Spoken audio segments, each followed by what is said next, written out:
অনেকে কি করে অপেক্ষা থাকে, তো সালাম দেয় না, পরে বিচার দেয়, আপনার ছেলেটা আমার সালাম দেয় না, আপনার মাদ্রাসার ছাত্রগুলো আমার সালাম দেয় না, বিচার দেয়।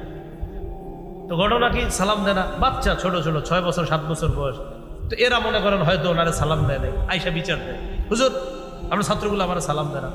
তো হুজুরে বুদ্ধি করে জিজ্ঞাসা করলেন, আচ্ছা আমার বাচ্চাগুলো যে আপনার সালাম দেয় নাই, আমার মাদ্রাসার মক্তবের ছাত্রগুলা কি অবস্থায় সালাম দেয় নাই? তো বলতেছে আমি দোকানের সামনে বসা আর ওরা দোকানের সামনে বসা।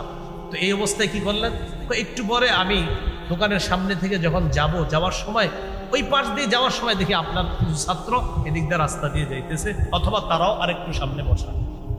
তো তারপর কি হইল, তারা আমাদের এইভাবে দেখার পরেও সালামটা দেয় নাই, জানেন, দোকানের সামনে ওরা বসা, আমি সামনে দিয়ে হাইটে গেলাম, সালাম দেয় নাই। হুজুরে বুদ্ধি করে কয়, মুরব্বী হাদিসে একটা কথা আসছে, যিনি হাঁটে তিনি বসাওয়ালা ব্যক্তিকে সালাম দিতে হয়, আমার ছাত্রগুলো তো বসা ছিল, আপনি দাঁড়িয়েছিলেন, আপনি হাঁটতেছিলেন, হাদিসে আসছে যিনি হাঁটবে তিনি দাঁড়ানো ব্যক্তিকে সালাম দিবে, আর যিনি দাঁড়িয়ে থাকবে তিনি বসা ব্যক্তিকে সালাম দিবে।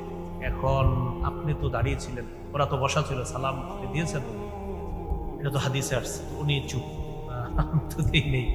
আমি আপনাদেরকে যেটা বলতেছি, আমরা সালামের অপেক্ষা না করি, আমরাই সালাম দিব।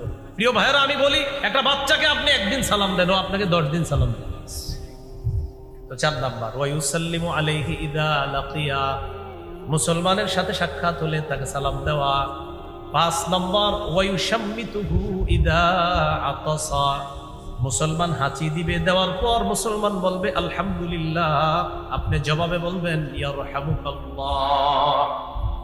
6 নম্বর, ওয়ায়ুনসাহু লাহু ইদা গাবা আও শাহিদা, মুসলমান আপনার সামনে থাক অথবা না থাক, সদা সর্বদা মুসলমানের কল্যাণ কামনা করা।